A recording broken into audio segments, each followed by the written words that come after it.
Hi. Okay. Hello. So the purpose of today's meeting is to go over some updates that have been made to the FSTR. Will be pushed out in a new SOP, which you guys will have to review on the LMS.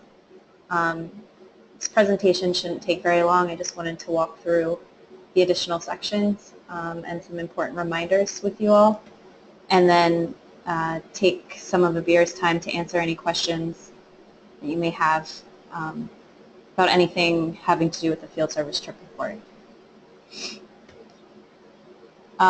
So just a brief background, I also gave this training to CCTS because they are going to start using our FSTR form instead of their own forms, and they'll be acting in effect as PMs.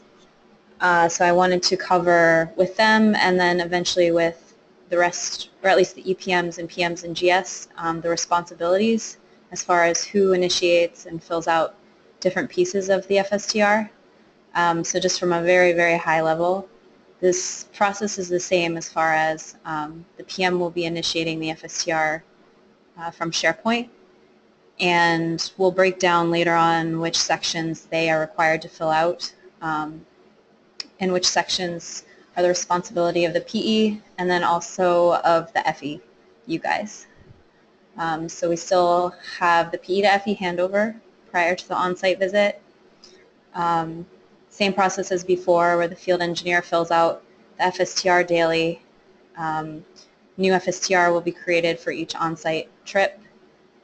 One new change that has happened recently is you guys won't have to save the FSTR down anywhere, neither will the PM, because within each engineering drive project folder, there's a link to the FSTR library. So I don't know how often you guys have been asked to save down the FSTRs, if that was a bit of an inefficient use of your time, but you won't have to do that anymore. We just upload at the end of the trip. Pardon? We just upload it to the project folder at the end of the trip. No, so every time you push submit, that FSTR will go back up into SharePoint and it will just live there. It won't be sent to any project folders. The link to the FSTR library will be in the project folder. If that makes sense. Yeah. The SOP is still the same number, number 8. So there has been a new template created. The additional sections in the FSTR have been added into the SOP, and it's been reformatted a bit, but it should be pretty intuitive. When it gets pushed into the LMS, we'll tell you guys, and then you'll have to go in and do the normal thing, read it. Correct me if I'm wrong, Abir, but the new FSTR is going to be pushed out pretty soon. Not sure what date yet. Right, this Friday, so it'll be available starting Monday. Okay. So this is just a reminder slide. It was mostly geared towards CCTS, so they sort of knew who did what pieces of the FSTR process. Just run through it really quickly. The PMs are responsible for initiating the FSTR, scheduling the PE to FE handover, leading the meeting unless there's been a prior agreement between the project team that the PE and FE can handle it themselves. They are required to sign the PE to FE handover portion of the FSTR and then make sure you guys have also signed it, as well as the PEs. They'll also be responsible to make sure you guys have filled it out. The PEs, again, it's a little, it's not clear-cut for every single project team and project engagement, but typically they will fill out the line configuration section, possibly system configuration. Prior to the PE to FE handover, they should checkbox the on-site installation checklist as far as what's applicable for that particular engagement, and that would gray out all of the sections that you would not be responsible for once you get on site. Obviously, they're to make sure you have all the information you need as far as documentation, scope of work, understanding, etc. I'm just going to mute you guys because there's some background noise.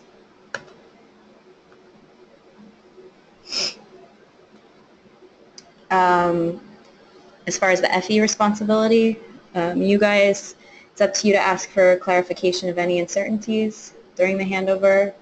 You have to sign the FSTR as well after the handover indicating it happened. You are ready to go on site. You will fill out the FSTR daily, including all the different sections that we'll call out in the next slide. And it's really important to escalate any concerns, issues, or requests for clarification to the PM immediately.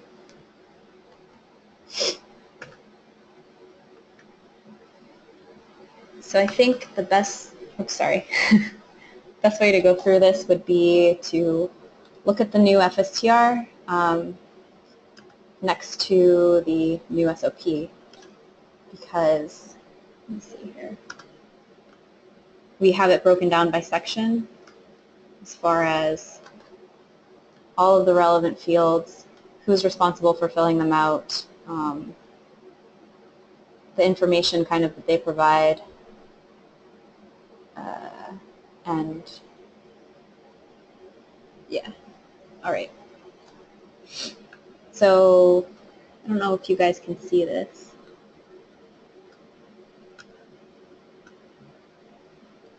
So you'll see that FSTR looks pretty much the same, set up exactly the same way. As I said before, the PM is responsible to open a new FSTR and fill in this information, your name, the on-site dates, and what the actual implementation activity is. They're required to do this PE to FE handover checkbox. So they'll add the handover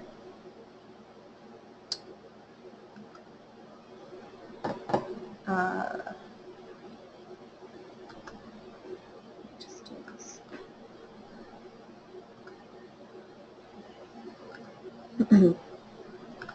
Click on the check mark to make it visible again. Oh, okay. I just opened the new one.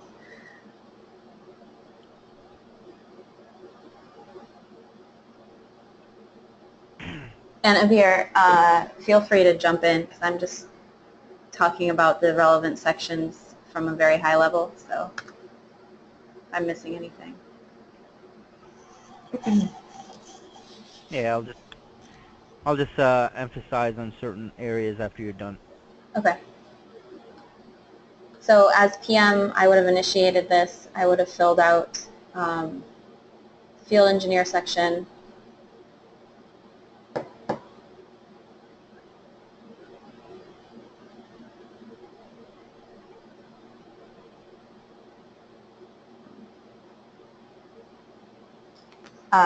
Added a handover for the PE to FE handover. It's the PM's responsibility to fill out checklists.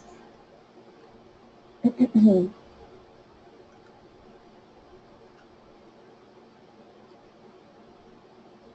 then they would schedule the meeting between PE and FE and themselves. So this is the same process. A new section that's been added is right below it called waiting time. So this is an FE responsibility. Waiting time, as it says in the SOP, is when the FE, you are prevented from moving forward with any items relative to the on-site work. So the SOP gives some examples of when a situation would or would not be considered waiting time. I think you guys have been doing this for a while and have been emailing it to Stacy, so if you're not clear what would be considered waiting time or what wouldn't, you can take that up with Abir. But as you can see, when you expand the section, it asks for typical information, week number, and then it has it broken down into the relevant categories of wait time.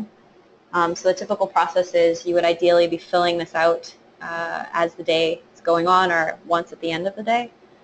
And you would have to tally the end of the week total number of hours for each section.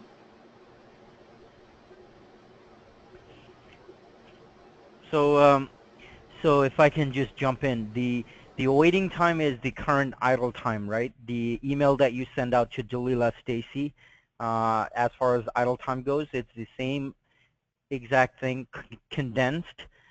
We used to have every single one of these main categories broken down to subcategories. We took those away. Now it's only 4 categories, and idea is that if you submit it through here, much easier for Dalila Stacy to consolidate them into a overall weekly waiting time estimation across all of the FEs, because this is a report that is visible to management, upper level management. So this is something that needed to be consolidated and made easier to enter in. So if you if you can just not send those emails out anymore and just use this going forward, the field engineer field will be auto-populated based on the field engineer that is listed on top section. The most, the latest field engineer, their name will show up there automatically. And the week number, which is the field right next to the field engineer, the week number will be populated automatically based on the start date. And if you're engaged in a multi-week activity, you will have first week show up as week number 1, and then you'll be able to add another waiting time for the following week, which will disable the first week, but then it will give you the second week as week number 2. Dana, would you mind just putting a field engineer's name on top? And just put a start date. I do the same thing when I test. I always put Javier's name for some reason. Okay. Yep. So you can see. All right. And then if you just remove these 2 waiting time, just remove these 2 waiting time and then add 2 new ones. That way we see the week number show up. So you can see there's a remove idle time tab. Oh, there, it showed up here. Okay. All right, so this is the year that we are in and the week number of the week that of the start date, based on the start date. So if you're working on a multi-week activity, you will have you can add another waiting time for the following week, which will be week 31, after you're done with the first one, right? Of course, when you're done with the first week, it will grade that out.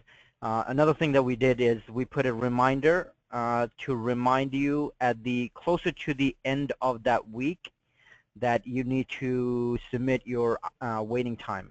And we purposely made those fields blank. So even if you don't have any waiting time, we would like for you to put at least a 0 there, if that's okay. Simply because we are not getting 100% participation, and then it would be nice to know if someone is having no idle time versus they're just not participating. So management is looking for a lot better data to be collected. So we made that simple. 4 categories. Systech related is one of us did not do something correctly. PEs did not give you the right archive and is preventing you from moving forward. OEM related would be, you go there to an OEM site and the machine is not even ready. It's not even running. It's got all kind of errors, so you can't do anything. Customer related, for example, you don't have the ZPL file to print anything, so you can't move forward.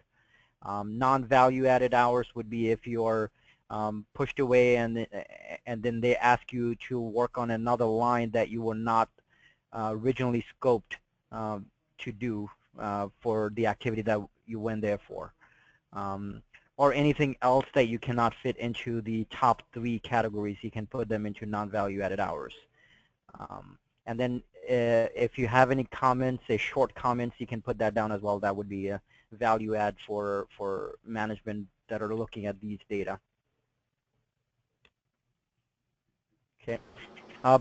So at the end of the day, all of the data gets pushed into a list, which creates a report automatically without having Stacy manually created it. Okay. So continuing down the FSTR, the project information section is the same. This is also the responsibility of PM to fill out. Line configuration, again, prior to the PE to FE handover, typically the PE will fill out this information to talk about the current software versions and other relevant portions. The PM, I think this is a new section, this features section. The PM or the PE will populate this area for you guys. It does say in the SOP that FE must verify these fields and features when on site. So just double check that it's correct. One of the item that is currently getting some traction is the system that we currently have, NetSuite, is not able to capture all of the data that it needs to capture about a system, and namely, you know, what are the different features, what are the different cameras that we're using for a system, you know, any tools that we're using, and any specific data about that line. It's not really captured anywhere, and both GS, CCTS, as well as product, all looking for information that relates to a line and which versions are being used, and a lot more detailed data about that line. So the idea behind the FSTR is field engineers are always the front line that are collecting, that are able to collect data, you know, in real time, and that are a lot more accurate than anyone else. So why not have all of those data collected by the field engineers, and then we push all of these data into a managed list that CCTS, GS, and product will look at to search and find out, you know, what are the lines that we have, what versions are out there, you know, what kind of PIMs they're using, stuff like that. So that would be what we will be doing with all of the data that you collect. So that's why some of these fields were updated to reflect what they were looking for.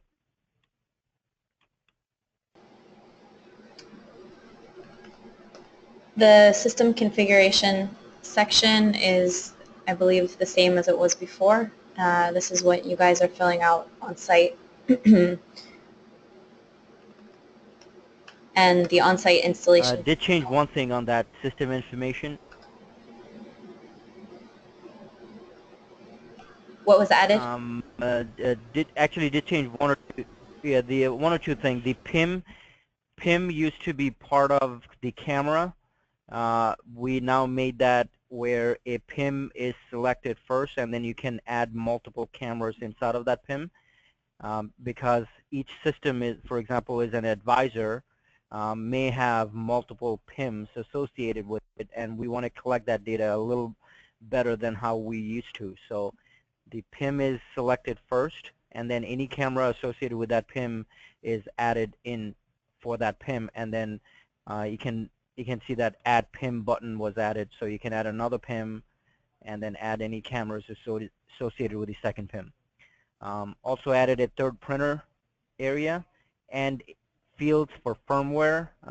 This is becoming a challenge because more and more we are finding out that we have a driver that was written for a firmware that is no longer available or can be pushed into a printer. So what product wants to know is what are the firmware that we are currently implementing. So they have a running list of all of the firmware versions, so they can start to update the documents or the driver that we have proactively or based on data that we have, versus hearing it from someone, you know, from a field engineer or from PE at some point or not other point. So that's why the firmware was added as well. So it would be nice if you can collect that data while you're working on the printer.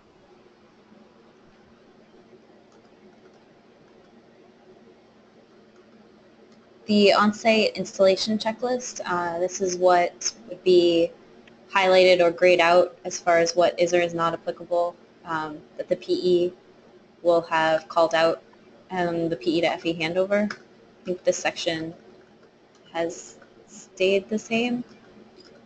But we do ask that you pay particular attention to the last subsection. Once I scroll down far enough. The post-installation activities. These will never be grayed out, I don't think. Or at least some of them won't be as far as customer sign-off, etc. The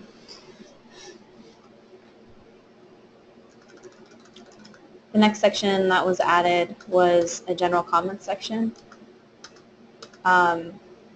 This isn't an issues section, but it's to talk about any events or circumstances or requests that happened on site during project work.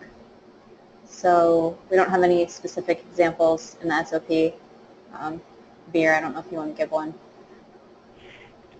Yeah, so I want to separate the general comments from the issue submission. We do want to track any issues that you are highlighting more for the purpose of finding a resolution quickly that can be searched. So I would really urge you to use the issue submission section to have a title, a full description, and possibly a resolution after you have fixed it, so that any of one of us can search and find anything that was done for a problem and how it was fixed. And if you have replaced any parts, you can use that part replacement section to highlight the part that you replaced. So instead of using the general comment section to sort of highlight issues that you've had, I would highlight the issue submission. Of course, issues are not that you had a problem with customer not having a printer file, or you had a problem with with your flight and stuff like that. But the issue submission is anything to do with the product that you feel you want to be able to share with everyone else, because someone else may run into the same issue. So if you constantly put issues here and then you have a resolution for them, they all go into the FSTR issue list that you can search and find about some specific problem that you're having, and if someone else have seen it, and then how they resolved it. So that's how that section can benefit all of us. General comment section, you should use that section as a daily blog of what you're working on, so that's something that the PM can refer to. Anytime you send an email out to the PM stating what you have done, maybe you can copy that section in the general comment section. That way it's documented. Again, this document is actually used in audit, so a lot of what you write or don't write ends up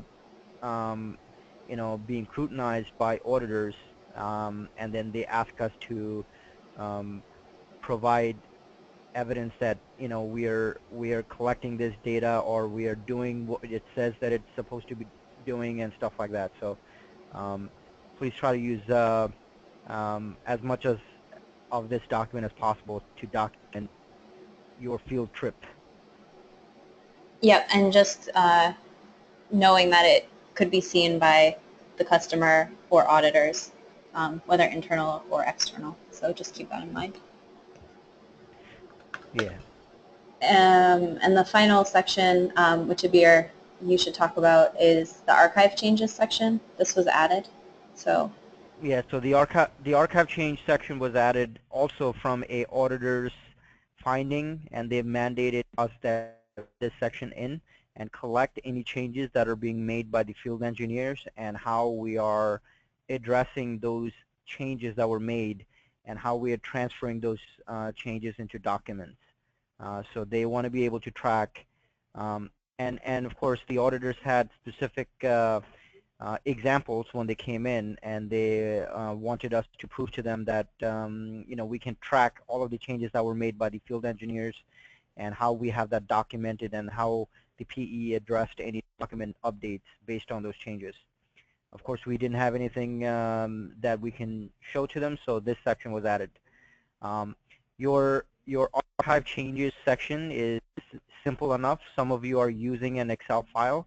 It's no different than, that Excel file. You have a category section that has multiple reasons why you're making a change. Either PE requested, customer requested, OEM requested, issues with the archive or issues with the line or something else that you've had, why you had to make a change. The date field will be automatically filled in based on today's date. The change made is just a short description of what you changed. It could be as simple as on the IPS for case level, change the printer IP address to this, or something like that, very short. And the archive dropdown will be one of the system serial number that you have on top of this FSTR. So if you added a system in the FSTR, you will automatically have that in that dropdown, so you can select it. So it will be based on the serial number. So yeah, if you put a serial number there, that will be in the dropdown. And then when you submit this FSTR, all of those archive changes will be listed in a separate SharePoint list that can be tracked later or compiled, or PE can take an action on doing something with that data. So I just want to go over the post-installation checklist area one more time.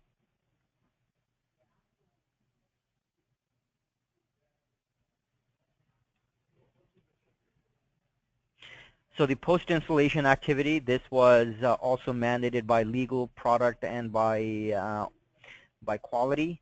The REARM, the EULA is the Electronic User License Agreement. This on any 8.2 or higher version software in the dtips bin ula.rearmvbs, you will find that file. What we are asking for you to do is, if you're attending a SAT activity, and then you have a software version that's 8.2.0 or higher, we would want you to, at the end of your activity, we would want you to go to that particular folder, dtips bin, and then execute ula rearm.vbs. This will open up a pop-up message that has a legal agreement that the customer is supposed to sign when they download the software version.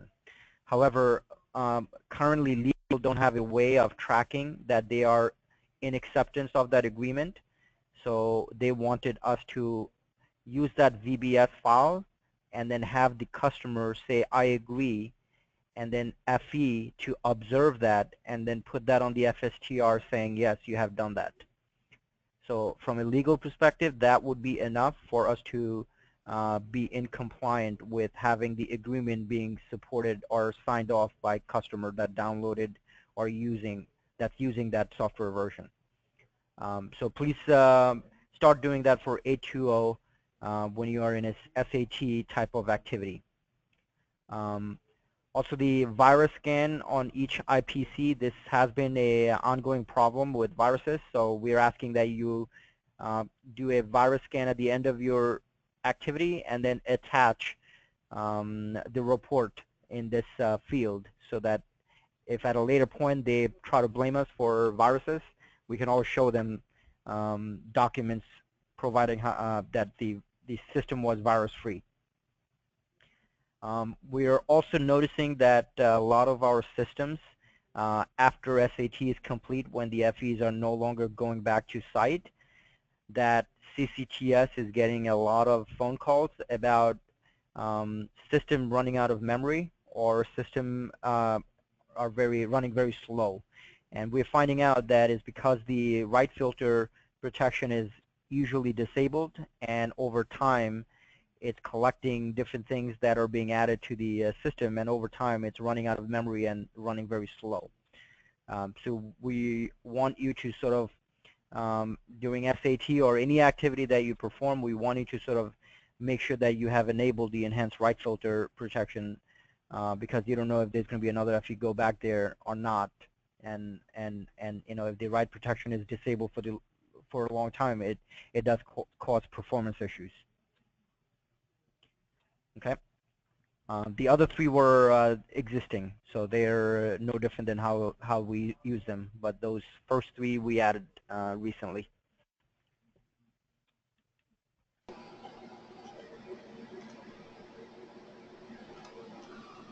So that's all I have as far as the presentation setup. Abir, unless you have anything else to add, we can open it for any questions this time from you guys. Yeah, nothing else.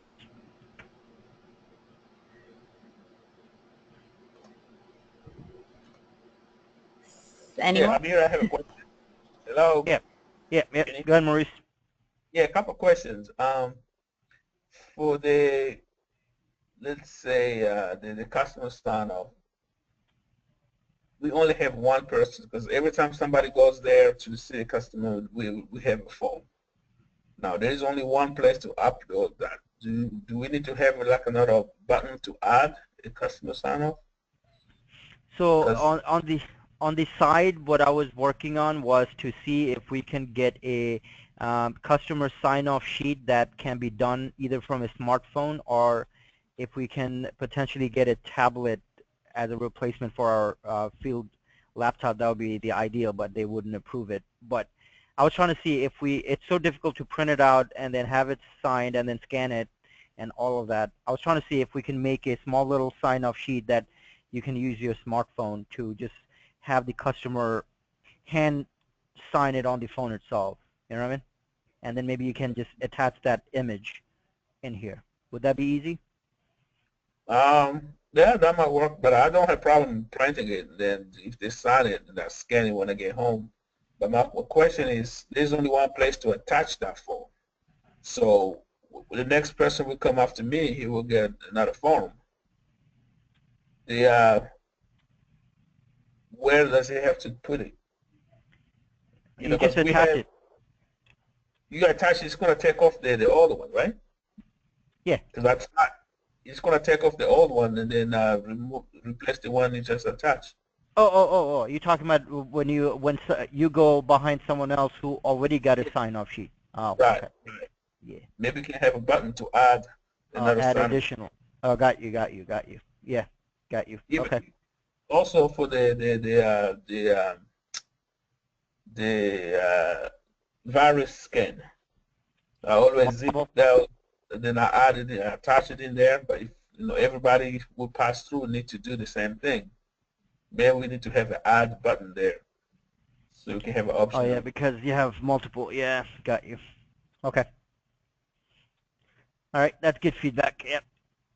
So Abir, just to clarify, is it one FSTR for um, like one piece of implementation for a project for FAT, for example? So Yes. you would generate a second one for SAT. Yes. So if we're doing startup and FAT, startup for FAT and then FAT, that could be one, right? But then if we're going to SAT, we need to have a new one that um, that is Yeah, fresh, not yeah.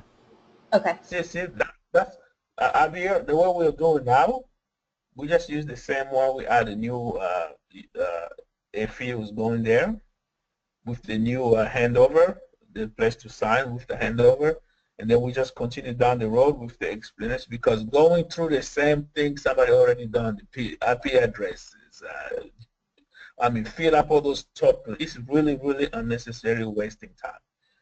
The person who was there first got it, it's there, it's correct. We're just going to add the next FE and the next handover. Then we continue down the road with the daily report and Yeah, but yeah, during FAT, your a lot of your settings are very different than your SAT. For example, what we are really interested in is for system record is post SAT, right? Site acceptance test. What are the settings? Now, I would bet you $100 if you followed a system FSTR that started at FAT and then we never, we continue to use that same FSTR for SAT as well, that we don't update any of these things that may have changed, like the IP addresses, maybe even the software versions. Um, stuff like that we may or may not change.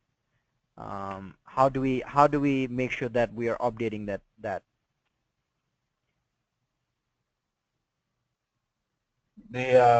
Yeah, for me, I mean, I check the software version and the IP address. If they ask me to change it, I usually update that area. Just put the new one, the new IP address there.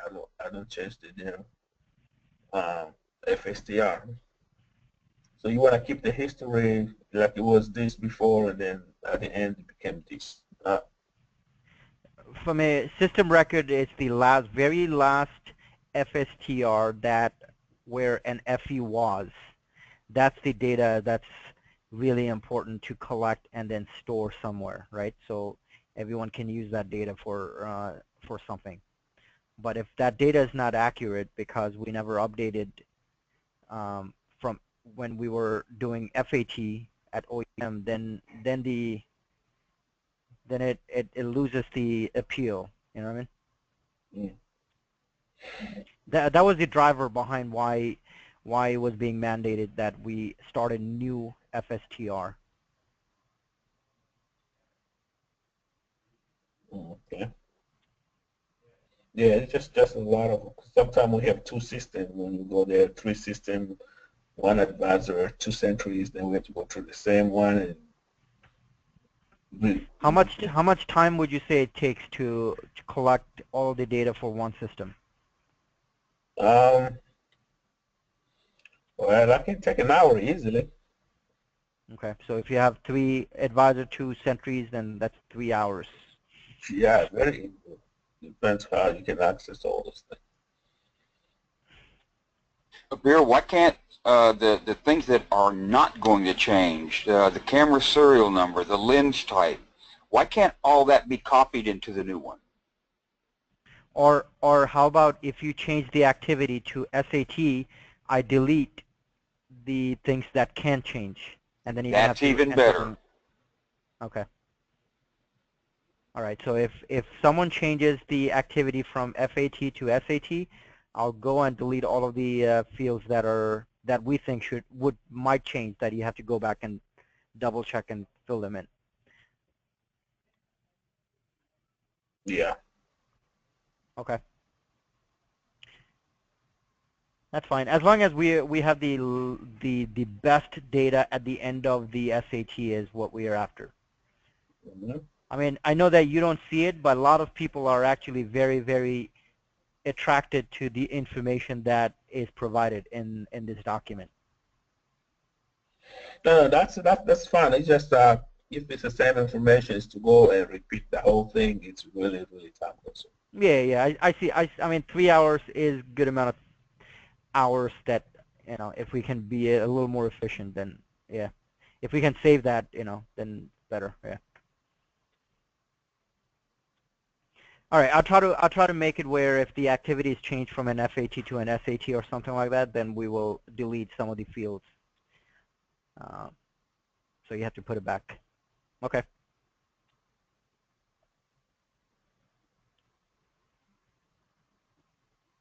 Oh, I only have a couple quick comments.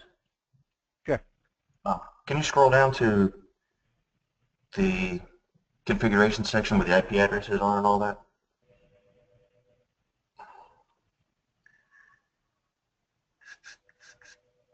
Yeah, great. That's fine. So, just as a comment, because there's actually 4 USBs on the IPCs, so sometimes when we use all 4, right there you only have 3 USB choices. It's not a big deal. I ended up sometimes just ignoring one of them or something.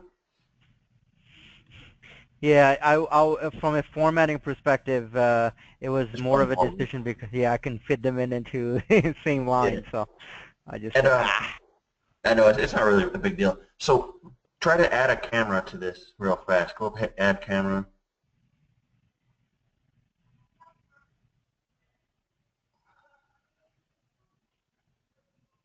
And now try to delete it. Go to that little arrow and say remove camera.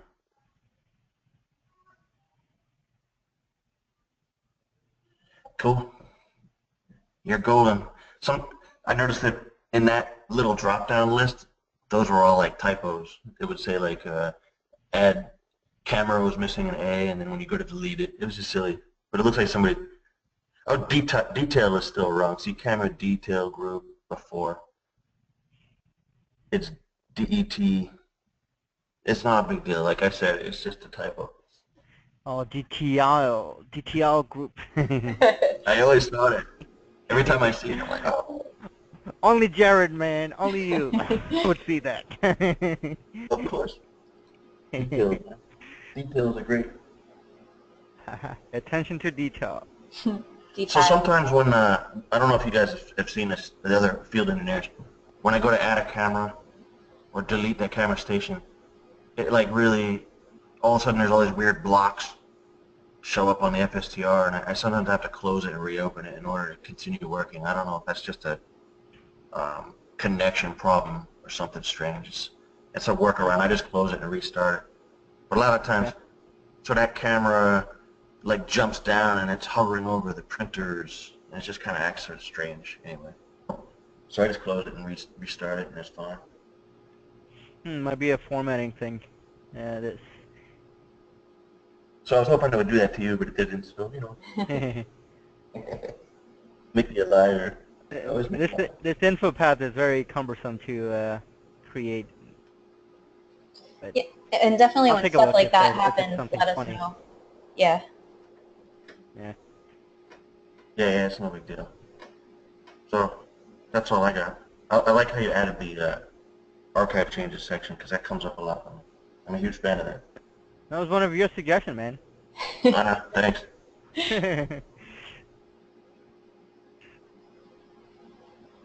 Okay. Anybody else have comments or questions? If not on here, definitely can reach out to Abir about anything related to the FSTR or me with respect to the SOP. No problem. So thanks for your time, everybody. So you still need to go check the SOP now? Pardon? You still need to go check the SOP, or it's checked since we are here? I think you'll actually have to go into the LMS so it shows up green in your learning plan. So I'll let you all know when the SOP is live in there. Okay? All right. Thanks a lot, everybody. All right. All right. Thank you. Thank you. Yep. Thank you.